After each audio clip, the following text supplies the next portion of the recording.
Hello दोस्तों, जय Hind, very good morning. कैसे हैं आप लोग?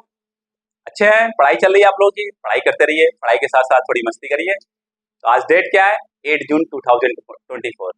तो आज का करंट अफेयर्स स्टार्ट करते हैं। आज की जो न्यूज है बहुत इंपॉर्टेंट है, हमारे एग्जाम के लिए बहुत ज्यादा इंपॉर्टेंट है।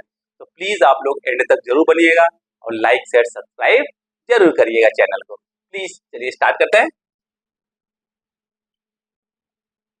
8 जून 2024 करंट अफेयर। जो पहला करंट अफेयर है, पहला न्यूज है, वह क्रिकेट से रिलेटेड है। First batsman to hit the 600 international sixes. International cricket में 600 सिक्सेस हिट किए हैं। फर्स्ट क्रिकेटर कौन है? आप लोगों को पता है वो कौन है? एक ही है। कौन है? रोहित शर्मा। रोहित शर्मा पहले बैट्समैन हो गए जो कि 600 सिक्सेस हिट किए हैं इंटरनेशनल क्रिकेट में। 600 तो बहुत इंपॉर्टेंट है क्योंकि पहले बैट्समैन हो गए, first cricketer to hit 600 sixes in international cricket.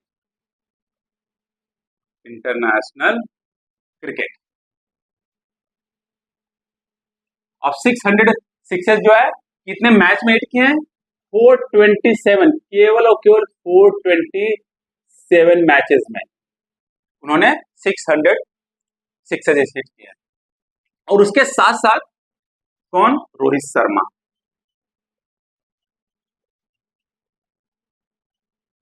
और सबसे सक्सेसफुल कैप्टन हो गया T20 क्रिकेट में। T20 इंटरनेशनल क्रिकेट में सबसे सक्सेसफुल कैप्टन हो गए, इंडियन कैप्टन, क्योंकि इन्होंने 52 मैचेस में से 52 मैचेस एज ए कैप्टन खेले हुए, उसमें से 42 मैच T20 में जीत चुके हैं। 52 मैचेस में से 42 मैचेस इन्होंने जीत लिए हैं। और इससे पहले इसका कौन थे?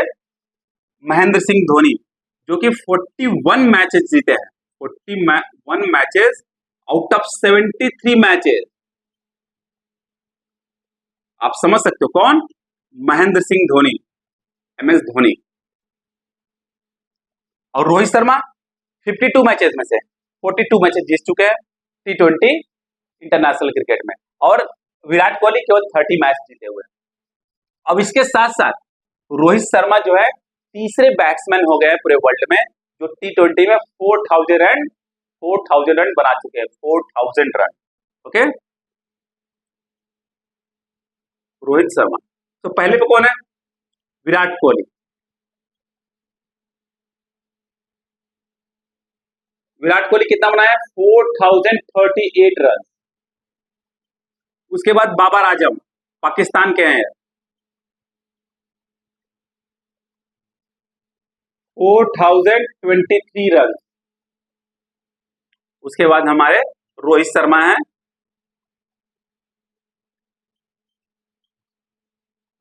4000 रन क्रॉस कर चुके हैं।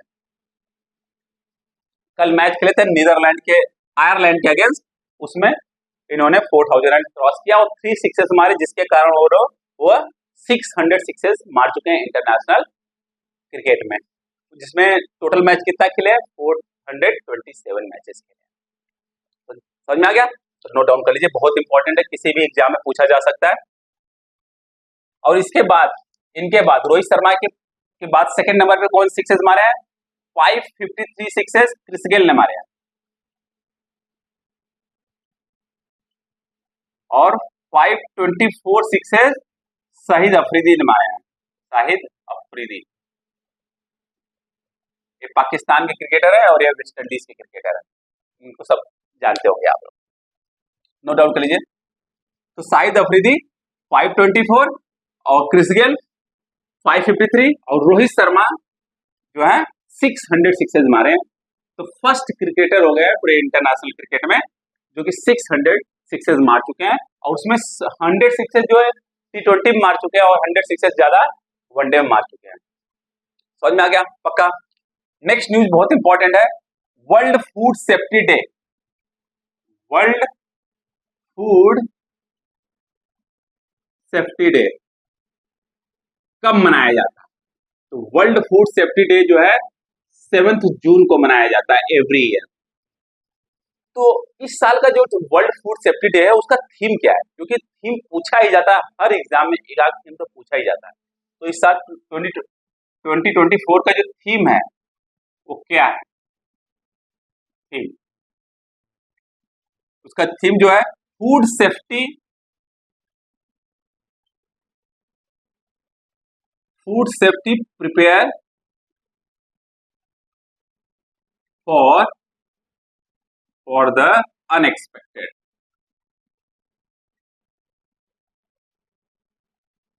Food safety prepare for the unexpected. अब आपको पहले से ही, फॉर एग्जाम्पल आप मान लो मानसून बहुत ज्यादा आ गया, बहुत ज्यादा फ्लड आ गए, तो क्रॉप डिस्ट्रॉय हो जाता है। क्रॉप डिस्ट्रॉय हो जाएगा, अगर आपने फूड को सिक्योर करके नहीं रखा है तो क्या प्रॉब्लम होगी? सिंपल सी बात, भूखमरी आ जाएगी। इसलिए आपको पहले से ही सिक्योर करके रखना है किसको? फूड सेफ्टी को। तो food safety prepare for the unexpected, हमको पता नहीं है क्या आने वाला भविष्य में, इसलिए पहले से सिक्योर करके रखना है। समझ में आ गया? अब थोड़ा इसका इतिहास देख लेते हैं, हिस्ट्री देख लेते हैं कि कब स्टार्ट हुआ, कब से मनाया जा रहा है वर्ल्ड फूड सेफ्टी डे। 2018 में यूनाइटेड नेशन जनरल असेंबली ने अनाउंस किया था। ऐसे काम यूनाइटेड नेशन जनरल असेंबली ही करती है। इन 2018 में अनाउंस किया था और पहली बार जो है 2019 में बनाया गया था। फर्स्ट टाइम जो food safety world food safety day है पहली बार कब मनाया गया था? 2019 में मनाया गया था।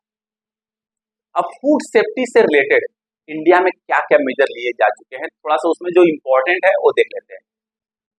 तो इसको नोट डाउन कर लीजिए आप लोग। जो फूड सेफ्टी से रिलेटेड इंडिया में कौन कौन से मेजर है उसको देख लेते हैं। जब फूड सेफ्टी की बात आती है तो बहुत इंपॉर्टेंट हो जाता है, ध्यान दीजिएगा। तो इंडिया ने कौन कौन से मेजर लिए हुए हैं? अब मिड डे मील पास हुआ था। मिड डे मील कब इंट्रोड्यूस हुआ था? 1995 में मिड डे मील।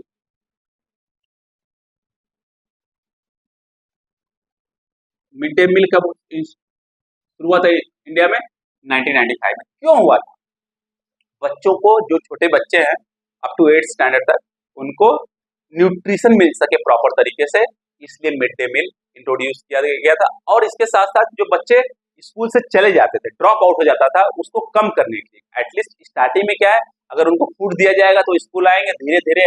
अब जब स्कूल आते रहेंगे तो उनका मन पढ़ने में लग जाएगा, उसके बाद वो स्कूल में स्टे करने लगेंगे। तो ड्रॉप आउट को कम करने के लिए भी मिड डे मील इंट्रोड्यूस किया गया था, प्लस बच्चों के अंदर न्यूट्रिशन लेवल को बढ़ाने के लिए।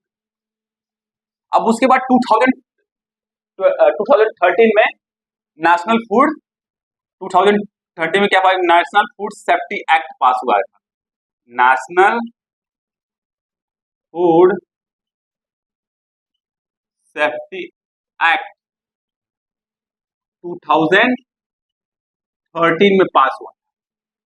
नेशनल फूड सेफ्टी एक्ट क्या है उसको डिटेल में कभी हम सेपरेट लेक्चर लेंगे तो आपको एक्सप्लेन करेंगे कि बड़ा कोर्स है।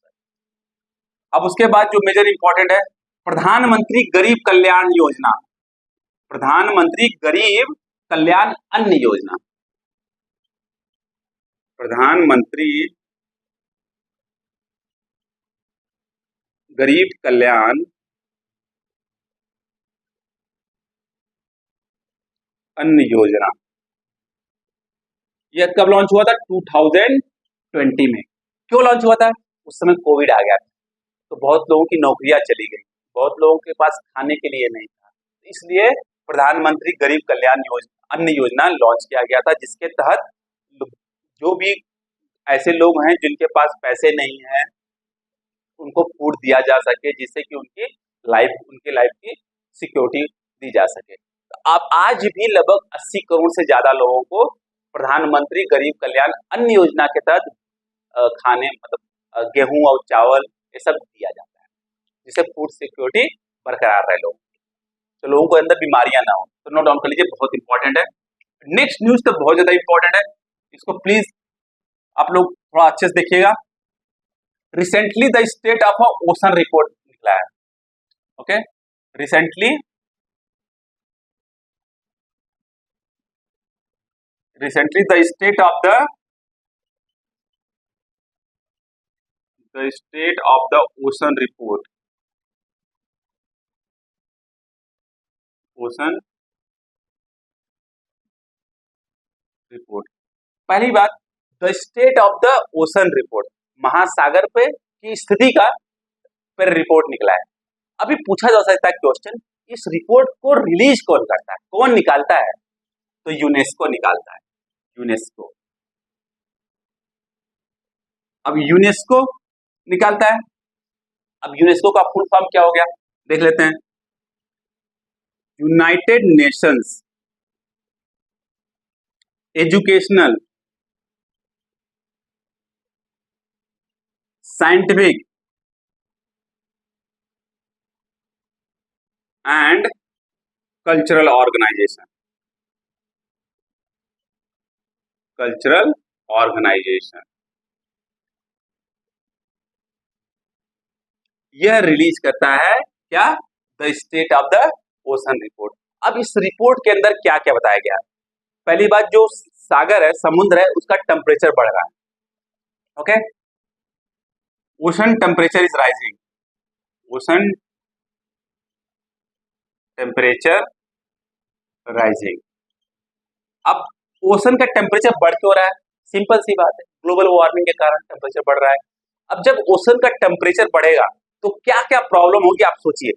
सबसे पहली बात, जब ओशन का टेम्परेचर बढ़ेगा तो क्या होगा, जो ऑक्सीजन लेवल है ओशन के अंदर, समुद्र के अंदर जो ऑक्सीजन लेवल है वो रिड्यूस होगा। अब मान लीजिए समुद्र के अंदर ऑक्सीजन लेवल, ऑक्सीजन जो है कम होगा तो क्या होगा, जो समुद्र में रहने वाले जीव जंतु हैं उनके लाइफ पर खतरा बढ़ेगा। तो ध्यान दीजिएगा, अब ओशन का जब टेम्परेचर बढ़ेगा तो ऑक्सीजन लेवल राइजिंग, तो क्या होगा, ऑक्सीजन लेवल रिड्यूसिंग। अब उसके चक्कर में मरीन लाइफ, जो समुद्री जीव जंतु हैं, उनकी लाइफ जो है डेंजर में पड़ जा रही है। ओके, डेंजर में।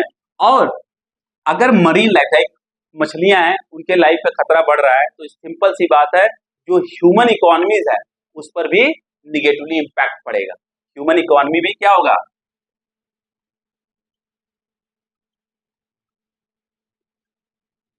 घटेगा।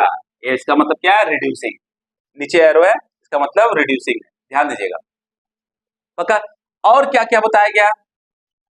अब क्या हो रहा है, ग्लोबल वार्मिंग के कारण कार्बन डाइऑक्साइड एटमॉस्फेयर में रिलीज हो रहा है, तो कार्बन डाइऑक्साइड का मात्रा एटमॉस्फेयर के अंदर बढ़ रहा है। इसके कारण क्या हो रहा है, समुद्र के अंदर एसिडिफिकेशन बढ़ रहा है। समुद्र जो हो रहा है उसमें एसिड का मात्रा बढ़ रहा है। अब अगर एसिड का मात्रा जब बढ़ेगा तो क्या होगा, अगेन मरीन लाइफ पर क्या होगा, खतरा बढ़ेगा। अब मरीन लाइफ पर खतरा बढ़ेगा, सिंपल सी बात है, ह्यूमन इकोनॉमी भी क्या होगी, रिड्यूस होगी। पक्का समझ में आ रहा है? Acidification of ocean.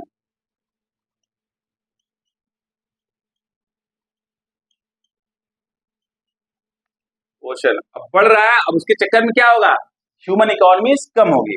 अब इसमें और क्या बताया गया है, इसमें बताया गया है कि 1993 से जो ओशन का लेवल है वो बढ़ रहा है। समुद्र जो है, समुद्र बढ़ रहा है। अगर समुद्र बढ़ेगा तो क्या क्या प्रॉब्लम होगी, फ्लड आने की संभावना, बाढ़ आने की संभावनाएं अपने आप बढ़ जाएगी।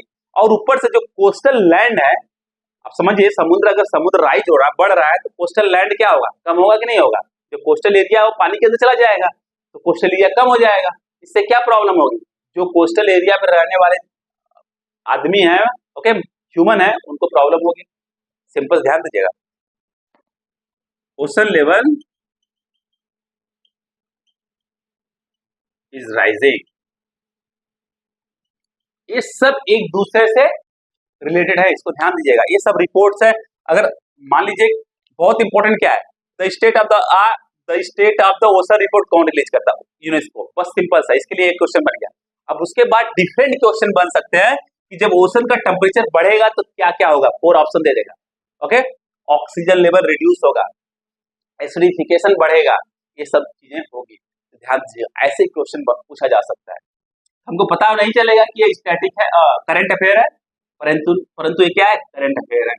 अब यूनेस्को की बात आ गई, तो यूनेस्को कब बनाया गया था, 1958 में। 1958 में बनाया गया था। उसका हेडक्वार्टर कहाँ है, पेरिस में। पेरिस में, पेरिस फ्रांस का कैपिटल है। नोट डाउन कर लीजिए। अब तो यूनेस्को भी न्यूज में आ गया, तो ध्यान दीजिएगा, अब इससे भी रिलेटेड क्वेश्चन पूछा जा सकता है। ऐसा नहीं केवल the state of the ocean report से पूछा जाएगा क्वेश्चन। तो रिपोर्ट कम से कम 1-2 रिपोर्ट हर एग्जाम में पूछा ही जाता है, डायरेक्टली और इनडायरेक्टली पूछा ही जाएगा। बट नेक्स्ट न्यूज है, इंटरनेशनल एयर ट्रांसपोर्टेशन एसोसिएशन की मीटिंग होने वाली है 2025 में, और वो मीटिंग कहाँ होगी, वो मीटिंग इंडिया में होगी, इसलिए हमारे लिए इंपॉर्टेंट है। ध्यान दीजिएगा, इंटरनेशनल एयर ट्रांसपोर्ट एसोसिएशन, इसको क्या बोलते हैं हम लोग, IATA। इसकी जो मीटिंग है वो होगी 2025 में। कहाँ होगी, न्यू दिल्ली। और न्यू दिल्ली आपको पता ही कहाँ है, हमारा प्यारा कैपिटल है। ओके, और यह जो मीटिंग होने वाली है इंडिया में, ये हमारे लिए इंपॉर्टेंट क्यों हो जाता है, ये जो मीटिंग होने वाली है लास्ट टाइम 1983 में हुआ था, मतलब 42 इयर्स पहले हुआ था। तो 2 बार ऑलरेडी हो चुका है, ये थर्ड मीटिंग होगी इंडिया में। ध्यान देना, ये थर्ड मीटिंग होगी इंडिया में, थर्ड मीटिंग इंडिया में। ओके, और पहली जो मीटिंग हुई थी, फर्स्ट मीटिंग कब हुई थी, 1958 में हुई थी। और जो दूसरी मीटिंग हुई थी वो कब हुई थी, 1983 में हुई थी। ध्यान दीजिएगा, और मीटिंग कब होने वाली है, 2025, 8 से लेके 10 जून तक, मतलब एग्जैक्टली 1 ईयर आफ्टर, आज से 1 साल बाद ही होगी। तो नोट डाउन कर लीजिए, बहुत इंपॉर्टेंट है। वीडियो को पॉज करके प्लीज आप लोग नोट डाउन कर लीजिएगा। अभी कौन सी साउथ अमेरिकन कंट्री, कौन सा पहला साउथ अमेरिकन कंट्री है जो कि इंडिया के साथ यूनिफाइड पेमेंट इंटरफेस के लिए एग्रीमेंट साइन किया है, कौन पहला। अब ध्यान दीजिएगा, साउथ अमेरिकन कॉन्टिनेंट में पहला कंट्री है, इसलिए हमारे लिए इंपॉर्टेंट हो जाता है, इसलिए हमारे लिए इंपॉर्टेंट हो जाता है। तो ध्यान दीजिएगा, कौन सा है question, news 4। Okay, NPCI, national payment corporation of India, national payment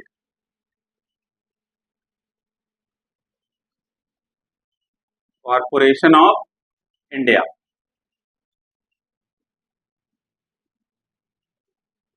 जिसको हम लोग क्या बोलते हैं शॉर्ट में, NPCI, and the central reserve bank of Peru, the central reserve bank of Peru signed an agreement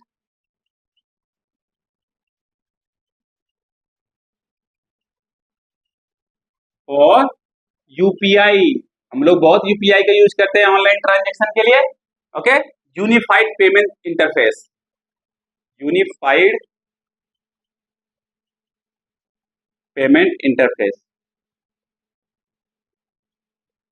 अब जो पेरू क्या है, पेरू एक कंट्री है, साउथ अमेरिकन कंट्री है, साउथ अमेरिका में है।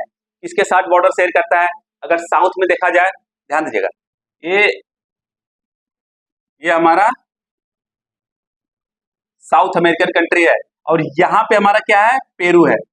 साउथ में चिली के साथ बॉर्डर शेयर करता है, इधर बोलिविया के साथ बॉर्डर शेयर करता है, इधर इक्वाडोर के साथ बॉर्डर शेयर करता है, उसके ऊपर ही इक्वेटर पास होता है, थोड़ा सा हल्का सा टच करते हुए इक्वेटर पास करता है। समझ में आ गया, तो यहाँ पे पेरू है। अब यह पहला साउथ अमेरिकन कंट्री है जो कि इंडिया के साथ यूनिफाइड पेमेंट इंटरफेस पर एक एग्रीमेंट साइन किया है।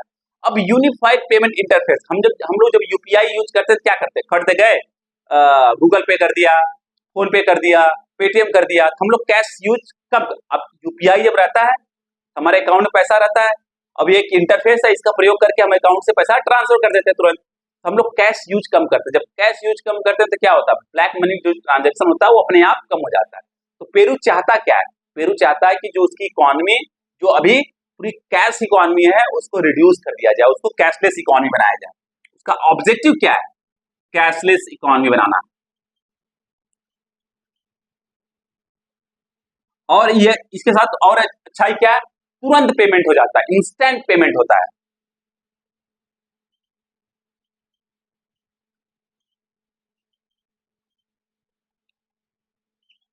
पक्का समझ में आ गया, इंस्टेंट। और डिजिटल जो पेमेंट है उसको बढ़ावा देना।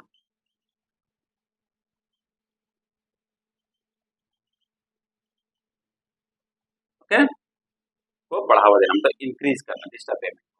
और इस यह क्या है, ऑब्जेक्टिव है किसका, पेरू का। इसलिए उन्होंने NPCI national payment corporation of India के साथ उनका जो जैसे हमारा रिजर्व बैंक ऑफ इंडिया ठीक उसी तरीके से उनका central reserve bank of Peru है, उन्होंने एग्रीमेंट साइन किया कि यूनिफाइड पेमेंट इंटरफेस को पेरू के अंदर इंट्रोड्यूस किया जाए, जिससे कि उनकी इकोनॉमी कैशलेस इकोनॉमी बन सके, डिजिटल पेमेंट को बढ़ावा दिया जा सके और इंस्टेंट पेमेंट हो सके।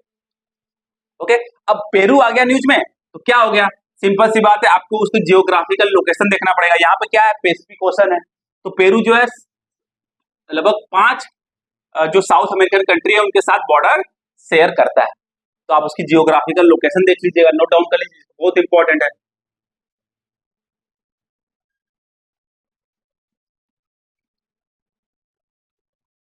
नेक्स्ट है, नेक्स्ट न्यूज बहुत इंपॉर्टेंट है, fifth news. Haryana, Haryana will launch 10,000 crore project, 10,000 crore का एक प्रोजेक्ट लॉन्च करेगा हरियाणा। वह प्रोजेक्ट किससे रिलेटेड है, वह प्रोजेक्ट किससे रिलेटेड है, यह क्वेश्चन पूछा जा सकता है। Haryana will launch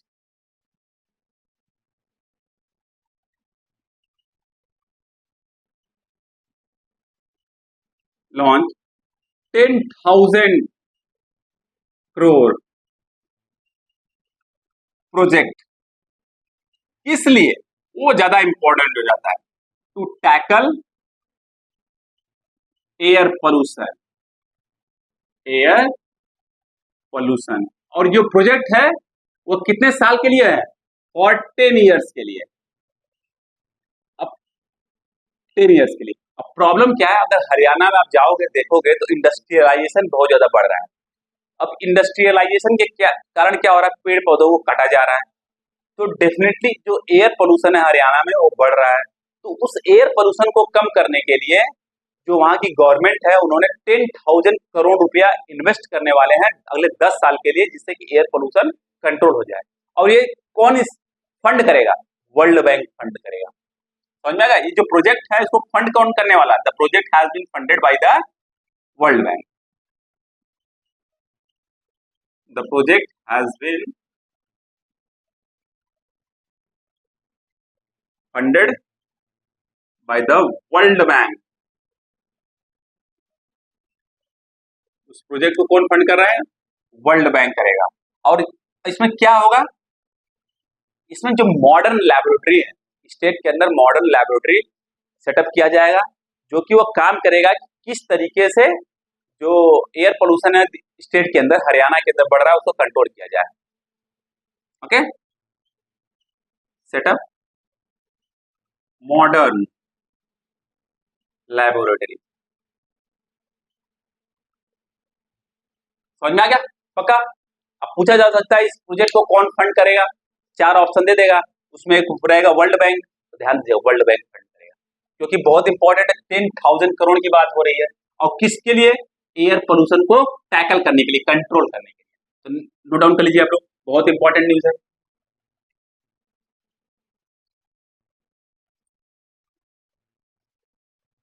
India and France will launch joint satellite mission, India और France joint satellite mission launch करने वाले हैं। उस मिशन का नाम क्या है, ये बहुत ज्यादा इंपॉर्टेंट है। इंडिया और France, India and France will launch the joint satellite mission। दोनों लोग साथ मिलकर, ज्वाइंट मतलब दोनों लोग साथ मिलकर, सैटेलाइट मिशन।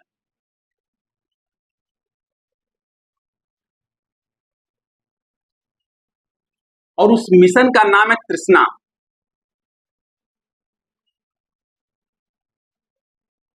इस मिशन का नाम क्या है?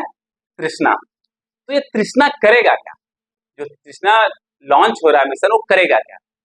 जो अर्थ का सरफेस है, अर्थ के सरफेस की स्टडी करेगा कि किस तरीके से, क्या क्या कारण है कि जो अर्थ के सरफेस का जो टेम्परेचर है वो बढ़ रहा है, और जो टेम्परेचर बढ़ रहा है वो क्या कर रहा है?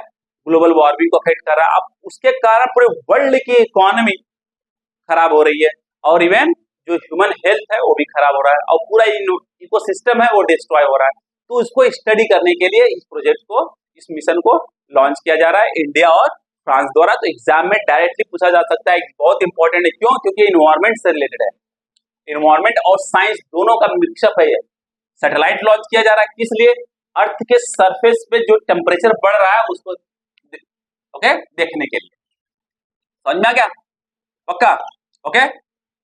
और ये क्या है जो तृष्णा, वो क्या है? ध्यान दीजिएगा, ये तृष्णा क्या है? एक तरीके से यह थर्मल इंफ्रारेड इमेजिंग सैटेलाइट है। थर्मल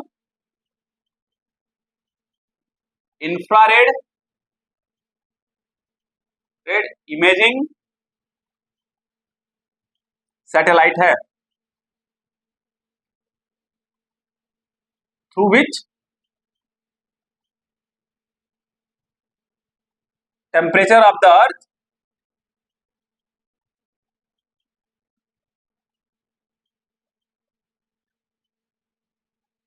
अर्थ विल बी, क्या करेंगे? सिंपल सी बात, मॉनिटर करेंगे। समझना क्या? अर्थ का जो टेम्परेचर है वो बढ़ रहा है, किस कारण? उसको क्या करेंगे? Through the thermal infrared imaging satellite के थ्रू क्या करेंगे? उसको मॉनिटर करते रहेंगे कि कब बढ़ रहा है, कब घट रहा है। घट तो नहीं रहा है, टेम्परेचर बढ़ ही रहा है क्योंकि ग्लोबल वार्मिंग बढ़ रहा है। समझना क्या? पक्का? तो नो डाउट कर लीजिए, बहुत इंपॉर्टेंट पूछा जा सकता है कि तृष्णा क्या है। ये थर्मल इंफ्रारेड इमेजिंग सैटेलाइट है, किसके द्वारा लॉन्च किया गया? इंडिया और फ्रांस द्वारा ज्वाइंट सैटेलाइट मिशन है, और इंडिया और फ्रांस द्वारा लॉन्च किया गया। किस लिए? जो अर्थ के टेम्परेचर को मॉनिटर करने के लिए कि बढ़ क्यों रहा है, क्या कारण है। समझ में आ गया? पक्का? No problem. अभी एक एस्ट्रोनॉट है जो कि स्पेस में 1000 डे कंप्लीट किया, 1000 डे कंप्लीट किया है। और वो एस्ट्रोनॉट कहाँ के हैं? रशियन एस्ट्रोनॉट है। तो ध्यान दीजिए, 1000 डे मामूली बात नहीं है।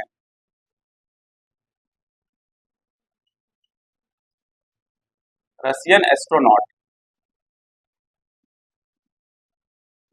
उनका नाम क्या है?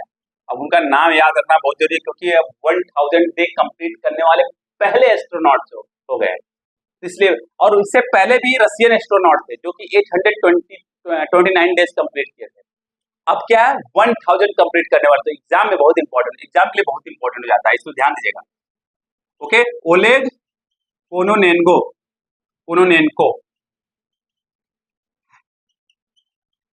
has been completed 1000 days in the space। समझ में आ गया? 1000 डेज स्पेस में बिताने वाले पहले एस्ट्रोनॉट कौन हुआ है? ओलेग कोनोनेनको। रशियन नेम है, तो आप लोग प्रोनाउंस कर लीजिएगा आराम से। ओके, नोट डाउन करिए, बहुत इंपॉर्टेंट है। और इससे पहले भी जो एस्ट्रोनॉट थे वो रशियन ही थे, जो कि 829 डेज स्पेस में बिता चुके थे। अब ये क्या है? 1000 डेज बिता लिए हैं, इसलिए हमारे एग्जाम के लिए बहुत ज्यादा इंपॉर्टेंट हो जाता है। नेक्स्ट न्यूज है Indian origin astronaut. Indian origin astronaut कौन है जो कि तीसरी बार स्पेस में जा रही है, थर्ड टाइम स्पेस में जा रही है? Indian origin astronaut. अब इंडियन ओरिजिन है, इसलिए हमारे लिए इंपॉर्टेंट हो जाता है।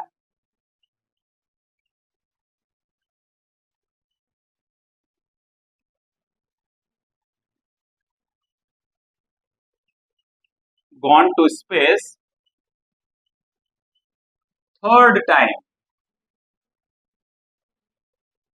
तीसरी बार। दो बार तो हमको पता है कि दो बार चली गई हैं, कौन? सुनीता विलियम्स। तो तीसरी बार वही जाएंगी। Okay, Sunita Williams.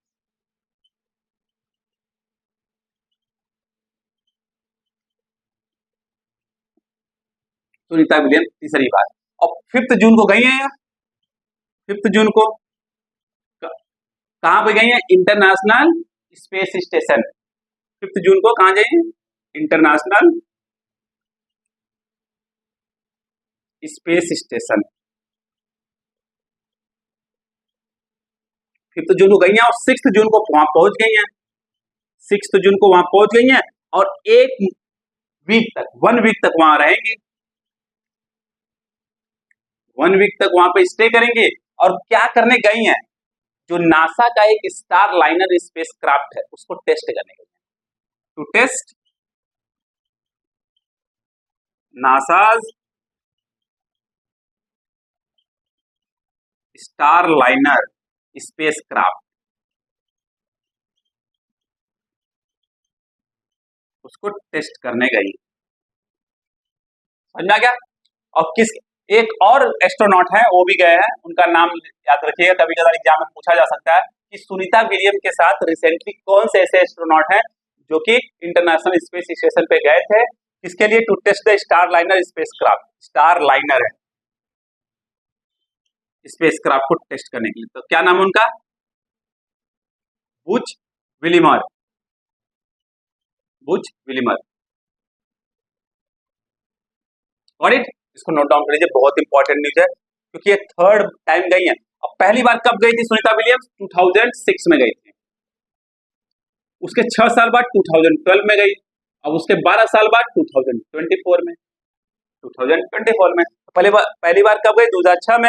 फिर उसके 6 साल बाद 2012 में, फिर 2024 में। नोट डाउन कर लीजिएगा आप लोग वीडियो पॉज करके please.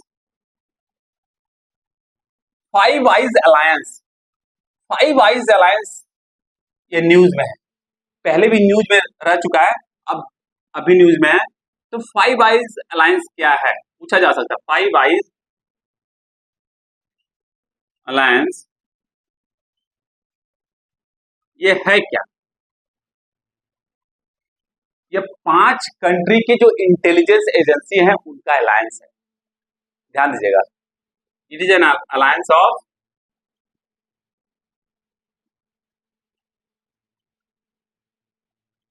alliance of 5 intelligence agencies। अब कौन कौन सी कंट्री का है? 5 इंटेलिजेंस एजेंसीज। कौन कौन सा कंट्री है इसमें? United state of America, United kingdom Britain, okay, फिर उसके बाद कनाडा, ऑस्ट्रेलिया एंड न्यूजीलैंड। अब न्यूज में क्यों? क्योंकि ऑस्ट्रेलिया ने अनाउंस किया है कि जो ऑस्ट्रेलिया की मिलिट्री फोर्स है,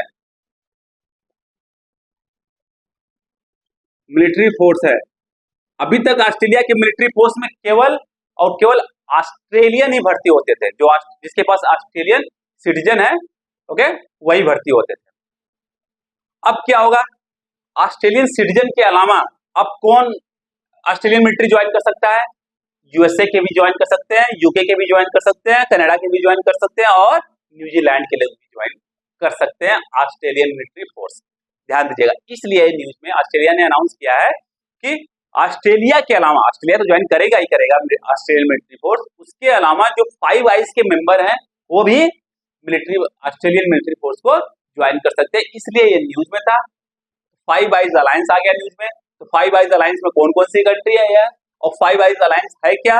जो यूएसए, कनाडा, ऑस्ट्रेलिया, इंग्लैंड और न्यूजीलैंड की जो इंटेलिजेंस एजेंसी है, ओके, जैसे यूएसए के कौन से इंटेलिजेंस एजेंसी है? सीआईए, सेंट्रल इन्वेस्टिगेशन एजेंसी, उसी तरीके से पांचों जो कंट्री है उनकी जो इंटेलिजेंस एजेंसी है वह एक साथ अपना काम करती हैं, एक साथ अलायंस बना के काम करती हैं, जिस अलायंस का नाम दिया गया फाइव आइज अलायंस। तो नोट डाउन कर लीजिए इसको, बहुत ज्यादा न्यूज में था, पहले भी अभी भी न्यूज में है, इसलिए हमारे लिए इंपॉर्टेंट हो जाता है। नेक्स्ट है पैरा para para last news of the day. अभी पूछा जा सकता है कि recently you have seen this thing in the news. अब ये किससे रिलेटेड है, ये ज्यादा इंपॉर्टेंट है। क्या क्या क्या है? पैरा पैरा ट्रेचिना ब्लू, पैरा पैरा ट्रेचिना ब्लू, ये है क्या? ये रिसेंटली डिस्कवर किया गया है अरुणाचल प्रदेश में। यह एक ब्लू एंट है, नीली चींटी है, ये नीली चींटी है। कहां पे खोजा गया है? डिस्कवर किया गया अरुणाचल प्रदेश में।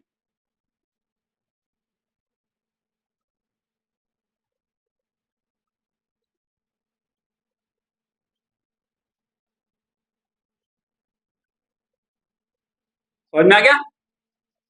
तो पैरा पैरा ट्रेचिना ब्लू क्या है? एक ब्लू एंट है। कहां पे डिस्कवर किया गया है? अरुणाचल प्रदेश में। पूछा जा सकता है, बहुत इंपॉर्टेंट। पैरा पैरा ट्रेचिना ब्लू एक क्या है? अगर आपको पता रहेगा कि ये ब्लू एंट है, की स्पेसीज है, ओके, नीली चींटी है, तो आप खट दे टिक करोगे, +2 मार्क्स मिल जाएगा और आगे बढ़ जाओगे। तो आज के लिए बस इतना ही। बहुत इंपॉर्टेंट न्यूज है, इसको आप लोग देख लीजिएगा। और जाने से पहले अगर पसंद आए तो प्लीज लाइक शेयर सब्सक्राइब जरूर करिएगा और बेल आइकन दबाना तो बिल्कुल मत भूलिएगा, अदरवाइज नोटिफिकेशन भूल जाएंगे। बाय बाय, टेक केयर, पढ़ते रहिएगा।